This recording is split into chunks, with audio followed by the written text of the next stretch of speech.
국방부 군장병들 그 상해를 당하면 그런 얘기 있잖아요. 군대 가기 전에는 누구의 아들 부상 당하면 누구 아들 그런 거 있잖아요. 예.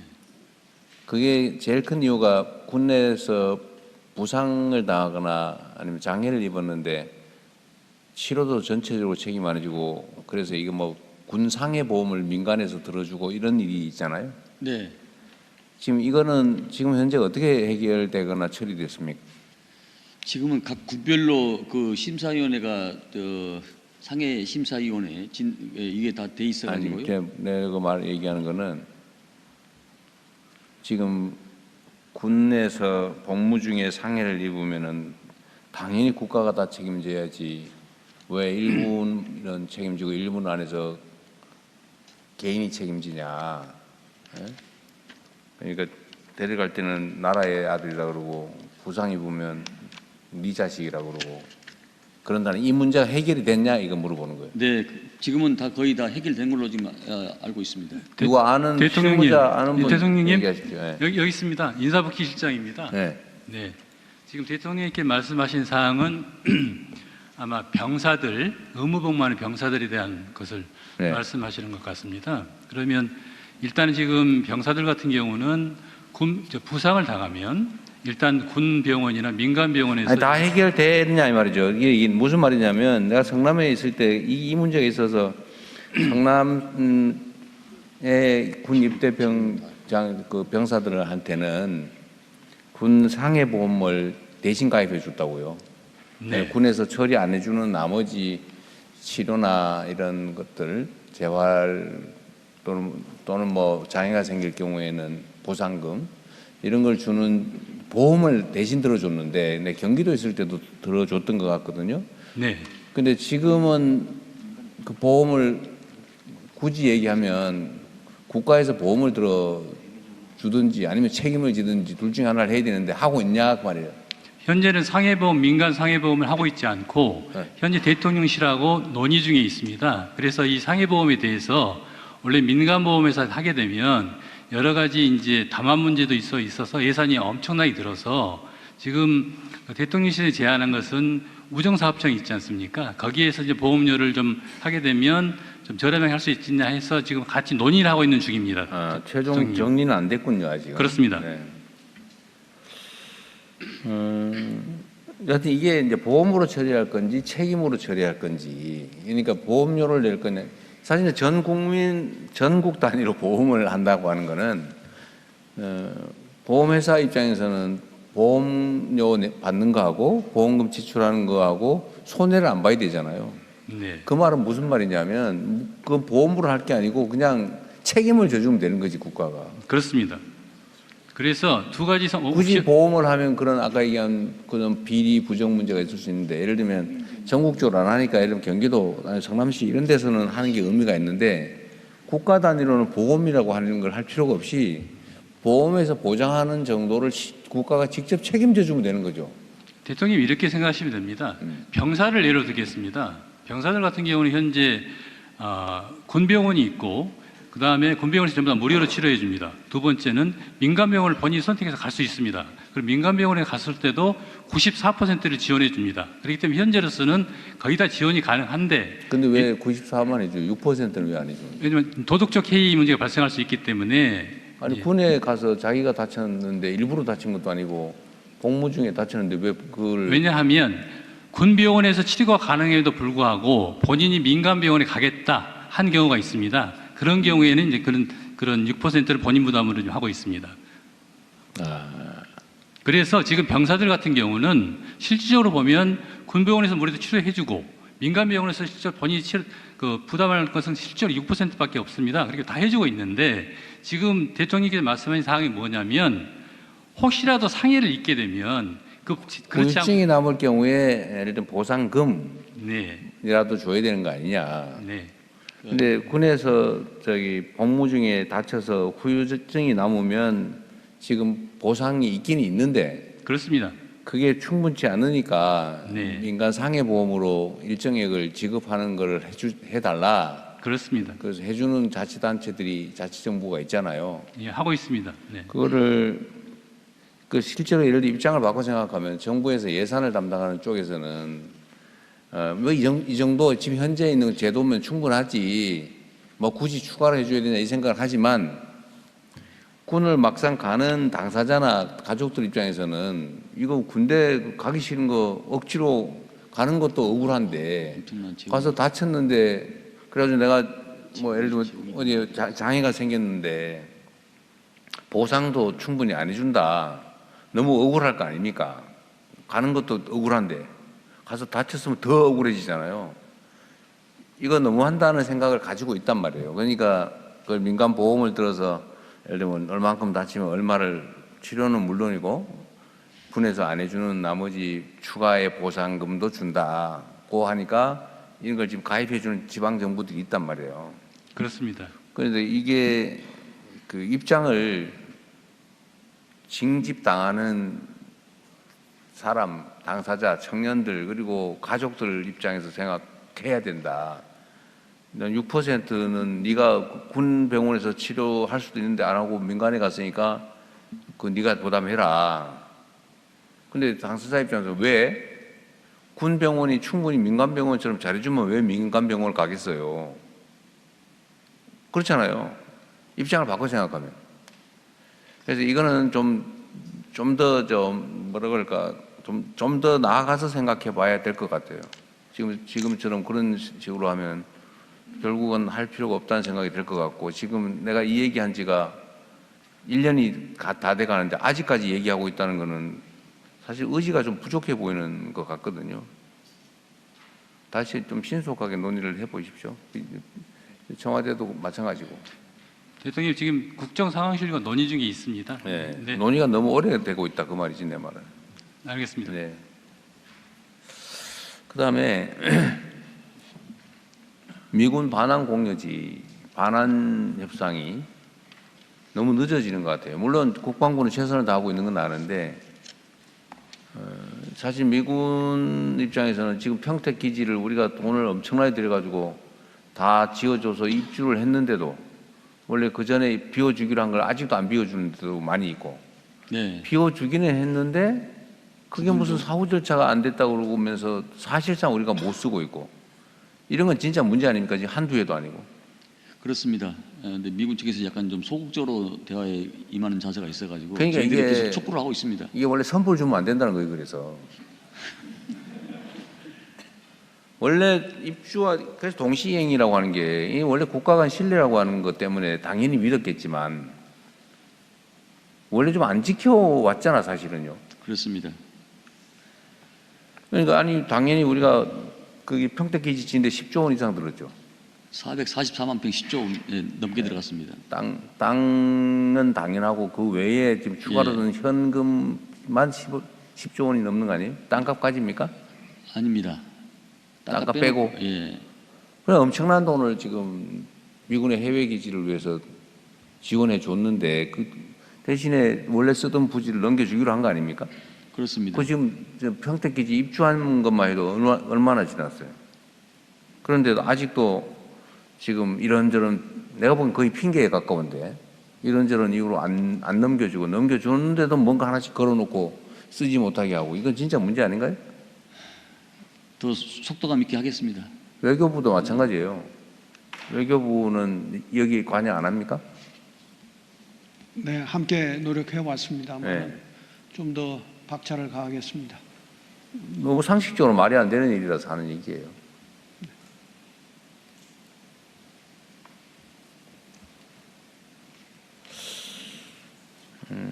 그리고 그 지금 통합 국군 사관학교 설치와 관련해서 논란들이 있는데 지금은 대한민국의 군사 쿠데타가 몇 번이었어요? 3번. 3번입니까? 예. 다 육군에서 벌어진 일이죠. 육사 출신들이 하는 일이죠. 네. 거기에 대해서 책임을 물은 일이 있습니까? 없었습니다. 쿠데타를 무려 3번이나 한 중심이 육군사관학교인데 한 번도 책임을 묻지 않았죠. 그렇습니다. 앞으로 또 할 수도 있잖아요.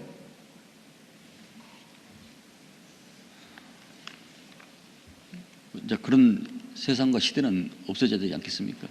누가 상상했겠어요, 또 할 줄을. 그래서 대한민국이 민주화됐고 전 세계가 바라보는 선진국이 됐는데 육군 장성들이 동조해가지고 군사 친위 쿠데타를 할 걸로 누가 생각이나 했습니까? 못하게 해야 될 거냐 앞으로. 구조적으로 절대로. 지금 군 내에서 장성들이 차지하는 육사 출신 비율이 얼마나 돼요? 요새 최근에 좀 줄어들긴 했는데. 여기 인사 담당 있죠? 네. 지금 전체 그 전력 대비해서 예를 들면 입직 경로가 다양하잖아요. 예를 들면 그렇습니다. 회사, 네네. 육사, 그다음에 무슨 여러 가지 있잖아요, 그죠? 그 중에 육군 사관학교 출신이 차지하는 고위 장성 비율이 얼마나 됩니까? 전체에서. 지금 장성은 총 375명입니다. 네. 근데 지금 육군 사관학교 차처럼 제가 지금 정확하게 데이터는 대충. 말씀 못 드리겠습니다. 대충 한 절반 되잖아요. 절반이 넘는 것 절반이 같은데. 넘습니다. 네. 네? 절반이 넘습니다. 예. 근데 전체 병력 수에서 그러니까 하위 장교들에서는 육사 출신이 얼마 안 되잖아요. 그렇습니다. 위로 올라갈수록 다 육사가 거의 다 독점하고 있는 거잖아요. 네, 근데 저희 정부 들어와서 상당히 우리 비육사가 많이 도약을 했습니다. 그러니까 이번 정부 들어와서는 그런 점들을 고려해서 이제 예, 다른 나라도 사실은 내가 얘기를 듣기로는 학사장교나 아니면 ROTC 예, 이런 데 비중이 훨씬 높다면서요. 장성들이.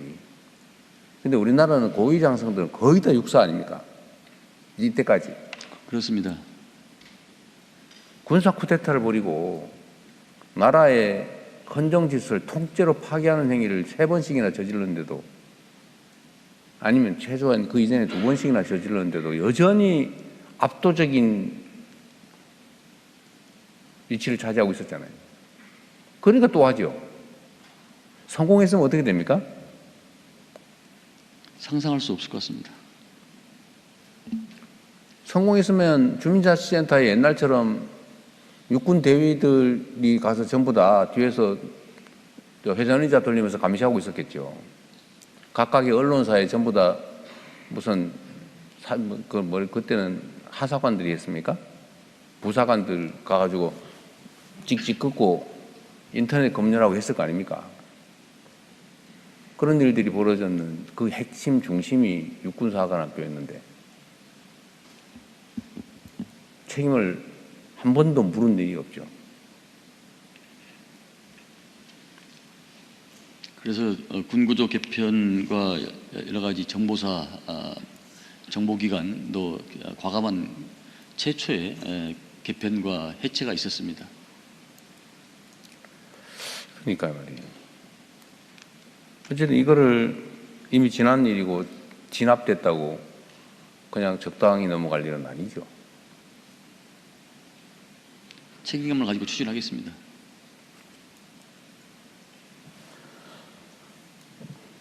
그리고 이 육사, 해사, 공사 이런 교육을 전 세계적으로 따로따로 하는데 나라하고 통합해서 하는 데하고 비교를 하면 어떻습니까? 사실 사관학교 제도를 가지고 있는 나라가 그렇게 많지는 않습니다.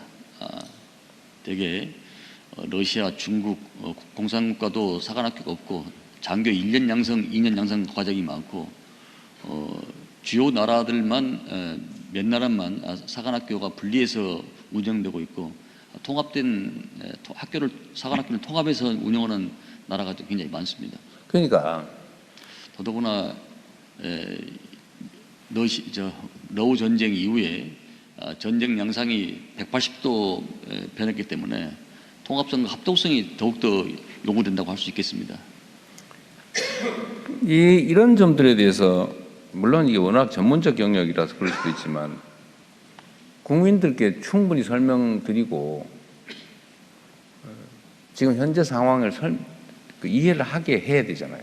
예를 들면 지금 말씀하신 대로 전 세계적으로 이런 장교 양성 전문 대학 이런 게 있는 데가 별로 없고 있다고 한들 대개 통합사관학교 형태로 운영이 되지 따로따로 군별로 떼가지고 따로 육성하고 그러니까 아주 장기간 특정 군종